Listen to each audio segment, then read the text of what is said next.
मध्य प्रदेश एक परिचय पार्ट 3 और इसी पार्ट 3 को लेते हुए हम आगे बढ़ेंगे। इसके पहले पार्ट 1 और पार्ट 2 कंप्लीट हो चुका है।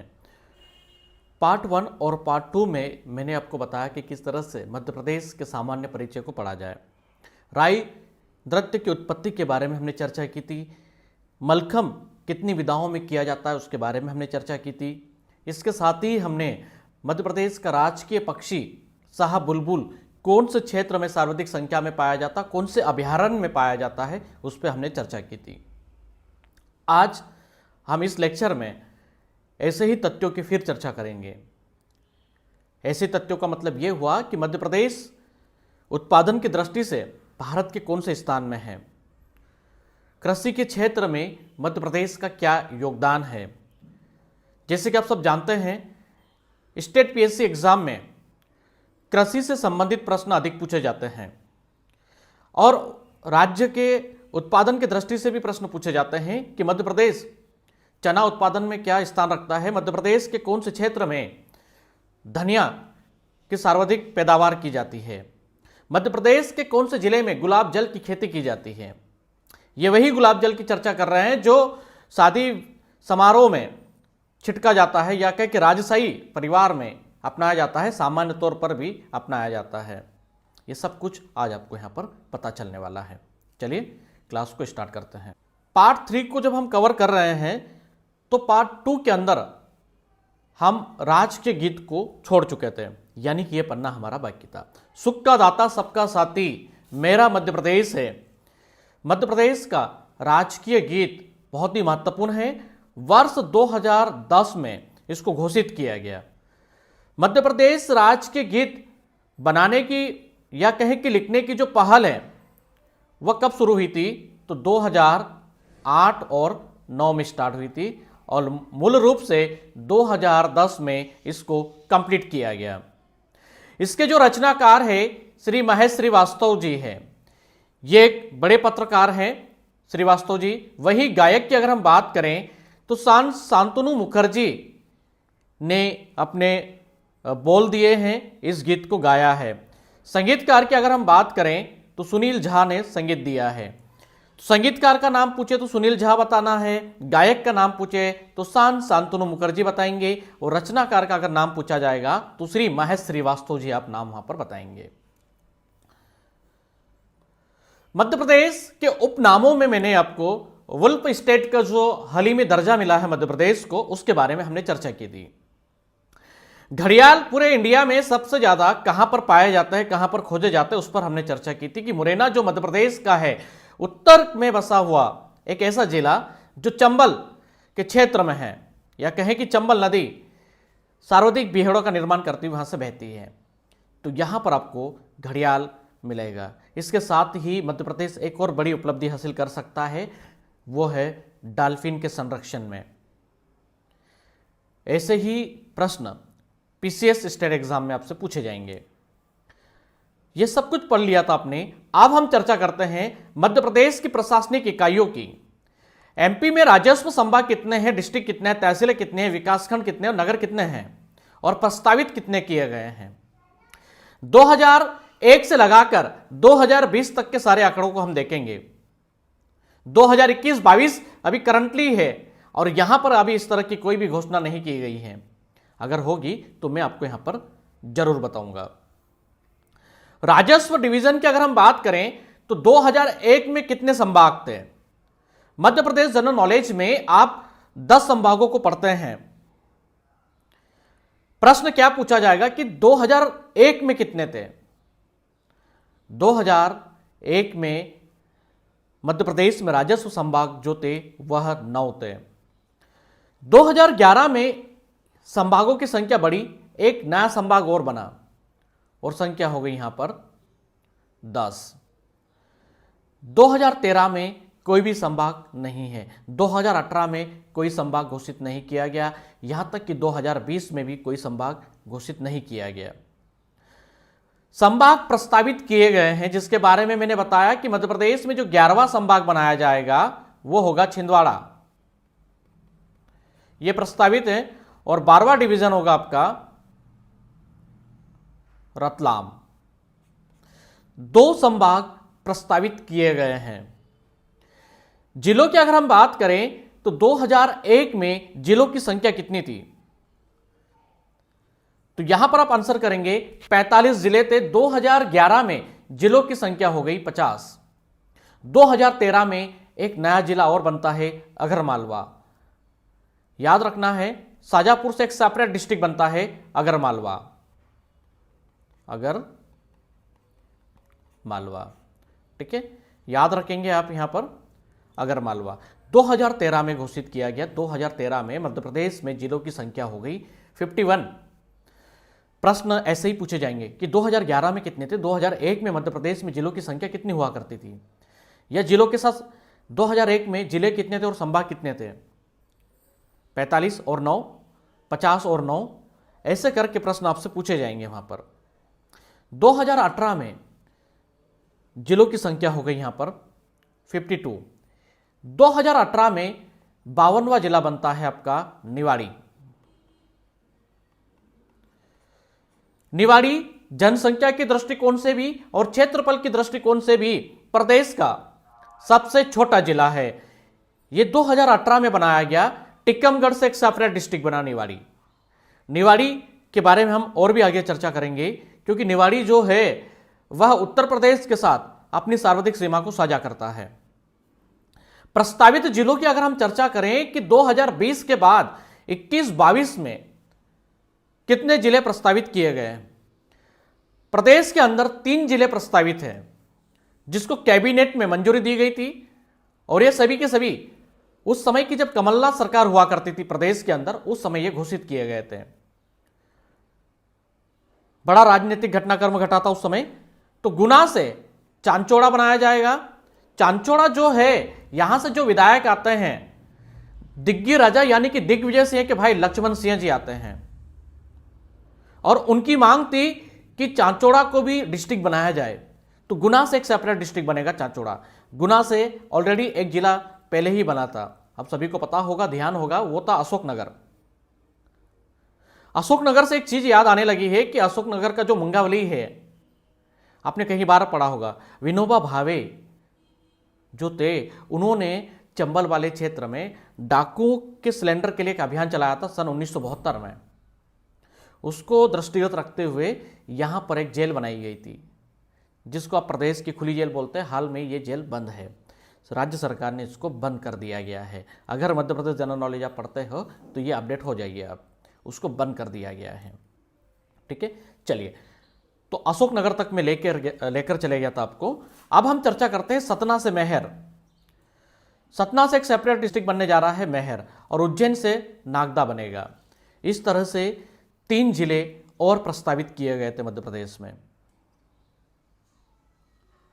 तो ये आपको पता होना चाहिए। वहीं 2 चीजें अब और निकलकर सामने आ रही हैं, इसके बारे में भी आपको ज्ञात होना चाहिए। चलिए, अब 2 चीजें कौन कौन सी हैं उनमें हम चर्चा करें यहां पर। तो धार डिस्ट्रिक्ट जो है, धार जिले से यह कहे कि मनावर को तहसील बनाने की मांग उठी हुई है। यहां पर 2 चीजें सामने आ रही है। कुछ समाजसेवी संगठन जो है धार डिस्ट्रिक्ट के,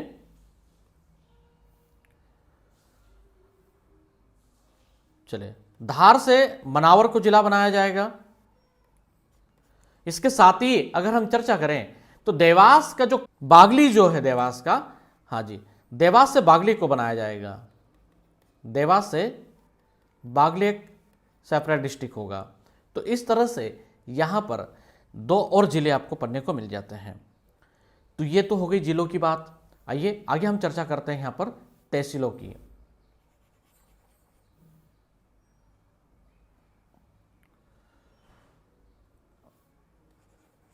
थोड़ा हम इसको हटा देते हैं यहां से। तो याद रखना है कौन सा जिला कब बना है, और जिलों की विशेषता पर हम आगे चर्चा करेंगे जब एक और कोर्स लॉन्च होगा ना 52 डिस्ट्रिक्ट, तो वहाँ पर भी बहुत अच्छे से आप जिलों के अंदर वहाँ का आर्ट एंड कल्चर, हिस्ट्री, ठीक है, व्यक्ति विशेष सारी चीज़ें पढ़ पाएंगे। बट अभी यहाँ पर आप इतना पढ़ लीजिए, क्योंकि ये बहुत पर्याप्त है आप लोगों के लिए MPPSC एग्जाम को क्रैक करने के लिए। मध्य प्रदेश में तहसीलों की अगर हम चर्चा करें तो 2001 में 259 तहसीलें थी। 2011 में तहसीलों की जो संख्या है वो बढ़कर कितनी हो गई? 342। सन जरूर याद रखना है आपको। 2013 में कोई तहसीलें नहीं बनी, 2018 में भी तहसीलें नहीं बनी। 342 के बाद अब हम चर्चा करते हैं यहां पर कि 2019 में 424 तहसीलें हो जाती है प्रदेश के अंदर। इनमें अगर हम देखें तो 424 2019 में तहसीलों की संख्या फिर बढ़ जाती है। इसके साथ ही 10 नवंबर 2021 को भी मध्य प्रदेश में 3 तहसीलें प्रस्तावित की गई है। कहां से? मध्य प्रदेश कैबिनेट ने इसको मंजूरी प्रदान की है। 10 नवंबर 2021 को 4 तहसीलें प्रस्तावित की गई है।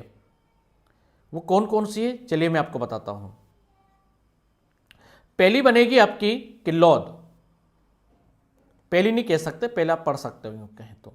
किल्लौद कौन से डिस्ट्रिक्ट से इसको कौन से डिस्ट्रिक्ट के अंतर्गत आती है ये? तो ये है खंडवा डिस्ट्रिक्ट। दूसरी अगर हम बात करें तो मुंदी, ये भी खंडवा डिस्ट्रिक्ट, यानी कि खंडवा जिले से 2 तहसीलें बनाई जा रही हैं। इसके अलावा हम चर्चा करते हैं धुलकोट, यह बुरहानपुर डिस्ट्रिक्ट में पड़ता है।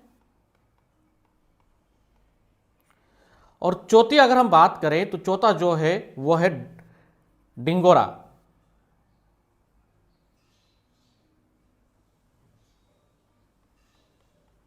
ये टीकमगढ़ से बनेगा, इसको एक तहसील बनाया जाएगा। तो 4 तहसीलें यह प्रस्तावित है। अगर एग्जाम में प्रश्न आता है कि नई तहसीलें खंडवा जिले से किसको बनाई जा रही है, या टीकमगढ़ से किसको बना रहे हैं, या फिर बुरहानपुर से किसको बना रहे हैं, तो आप आंसर कर सकते हैं, क्योंकि इसको कैबिनेट में मंजूरी प्रदान कर दी गई है 10 नवंबर 2021 को। ठीक है, तो इस तरह से तहसीलें आपको यहाँ पर और भी पढ़ने को मिल जाती है। इसके साथ ही हमने मुंदी की चर्चा की थी। आपने संत सिंगा जी थर्मल पावर प्लांट, धुनी वाले दादाजी थर्मल पावर प्लांट पढ़ा होगा। ये मुंदी के पास जो ग्रामीण क्षेत्र है वहाँ पर है, और इसको लेकर ऊर्जा के संसाधनों को जब हम पढ़ेंगे तो वहाँ पर आपको मैं बताऊँगा। ठीक है, वहीं धुलकोट की बात कर ले। धुलकोट जो है यहाँ पर, या कहें कि इसके पास में एक प्रसिद्ध बंजारा समुदाय के बाबा का मेला लगता है, सेवा बाबा का मेला। तो उस पर भी जब हम मेले पढ़ेंगे तो वहाँ पर आपको पढ़ने को मिल जाएगा। ठीक है, अभी के लिए बस इतना समझिए आप लोग। अब हम इसको थोड़ा सा हटा देते हैं यहाँ से। हमें क्या है कि अब विकासखंड पढ़ना है।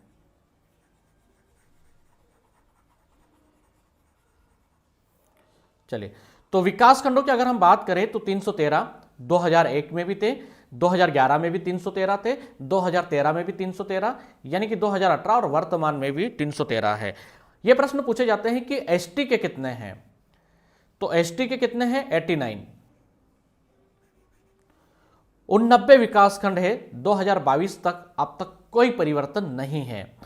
भारत का सबसे पिछड़ा विकासखंड या कहें कि ब्लॉक कौन सा है ऑल ओवर इंडिया का, जो कि हमारे मध्य प्रदेश में ही है, और कौन से जिले के अंतर्गत आता है वो? तो मैं चर्चा कर रहा हूं बड़वानी की।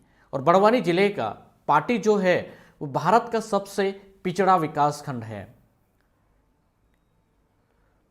पाटी भारत का सबसे पिछड़ा विकासखंड है, लिख लीजिएगा। इसके साथ ही ये डिस्ट्रिक्ट कौन सा पड़ता है इसका, तो क्या आंसर करोगे आप लोग? बड़वानी। यहीं से वन धन योजना की शुरुआत हुई थी।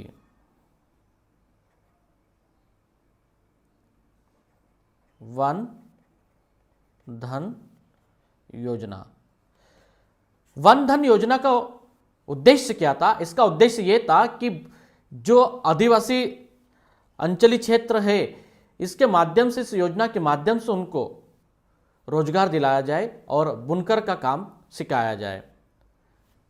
तो ये योजना जो थी, इसकी शुरुआत जो हुई थी वो पार्टी से की गई थी। तो बस इतना याद रख लीजिएगा, यहां से प्रश्न आपको पूछे जा सकते हैं। नगर की बात करें तो 2001 में 394, 2011 में 476, 2013 में भी सेम 476, और वर्तमान में भी 476 नगर हमारे प्रदेश के अंदर है। तो ये थी प्रशासनिक इकाई, अभी आपकी खत्म नहीं हुई है। वही हमने बुरहानपुर की चर्चा की थी, तो बुरहानपुर में एक चीज और नोट कर लीजिए, करंट अफेयर है आपका, तो यहां पर अपडेट हो जाएगा। बुरहानपुर मध्य प्रदेश का एक ऐसा जिला बना है, हर घर जल जिला इसको घोषित किया गया है ना, हर घर जल जिला है ना। और अगर प्रश्न आ रहा है कि मध्य प्रदेश का कौन सा जिला हर घर जल जिला घोषित किया गया है, तो आप आंसर कर सकते हैं बुरहानपुर। बुरहानपुर में मार्च की जो शुरुआत थी, यानी कि मार्च की जब शुरुआत हुई तो उसी दरमियान हमने यहाँ पर बड़े पैमाने पर रिसर्च किया, यहाँ पर कुंडी भंडारा को हमने एक्सप्लोर किया था। ये सारी डिटेल्स जो है आपको वीडियोस के माध्यम से पढ़ने को मिल पा रही है। ओनली पीसीएस जो एक चैनल है वहाँ पर आप जाकर देख सकते हैं। राजस्व ग्राम की बात करें तो कितने हैं? 2011 के आंकड़ों में 53,738 राजस्व ग्रामीण क्षेत्र है। कई बार आपकी पुस्तकों में 55 और 54 का आंकड़ा भी दिखाया जाता है। ये पूरी तरह से फाइनल है। 53,738 मध्य प्रदेश में राजस्व ग्राम है। नगर निगम की अगर हम चर्चा करें 2019 और 20 में कितने हैं, तो नगर निगम जो है वो 18 है। 1 अक्टूबर 2018 को भिंड और दतिया को नगर पालिका की मंजूरी प्रदान की गई है। नगर पालिकाएं कितनी है प्रदेश में? तो 99। नगर परिषद कितने हैं? 293। आंकड़े याद रख लो बस। जनपद पंचायत कितने हैं? 313। जिला पंचायत कितने हैं? 51। जिले 52 और जिला पंचायत 51। सोच में पड़ गए तो 52 होना चाहिए, आप सोच रहे होंगे। निवाड़ी 2018 में बनाया गया था, और निवाड़ी जब डिस्ट्रिक्ट बना उसके बाद से प्रदेश के अंदर आप लगभग 6.5 साल कंप्लीट होने को है, और अभी तक त्रिस्तरीय व्यवस्था पे जो चुनाव होते हैं, यानी कि पंचायत चुनाव नहीं हुए। तो निवाड़ी का जो जिला पंचायत का काम है वह टीकमगढ़ से संचालित होता है, क्योंकि इसके लिए आपको भारतीय शासन प्रणाली के अंतर्गत मत देकर किसी को चुनना होता है। मत एक अधिकार का हक आपको प्राप्त है। जब इलेक्शन नहीं हुए तो उसके लिए अलग से कोई भी जिला पंचायत की सीट, या कहें कि वहां पर कोई भी मोनित नहीं किया जा सकता है। जो अध्यक्ष होंगे या त्रिस्तरीय व्यवस्था जो है, जो टीकमगढ़ से उस समय की चल रही है, वही चल रही है अभी भी। वहां पर डिस्ट्रिक्ट अलग बन गया है, इसलिए बड़े अच्छे से इसको याद रखें। अगर वर्तमान में प्रश्न पूछा जा रहा है जब तक पंचायत चुनाव नहीं हुए, उसके पहले पहले अगर ये प्रश्न आता है तो आप आंसर कर दीजिएगा 51। जब पंचायत चुनाव कंप्लीट हो जाएंगे तो आप 52 याद रख लीजिएगा, ठीक है। जोन आईजी पुलिस कितने हैं? 2019 और 20 के आंकड़ों में 11 है। रेंज डीआईजी पुलिस की कितनी है? तो ये 15 है।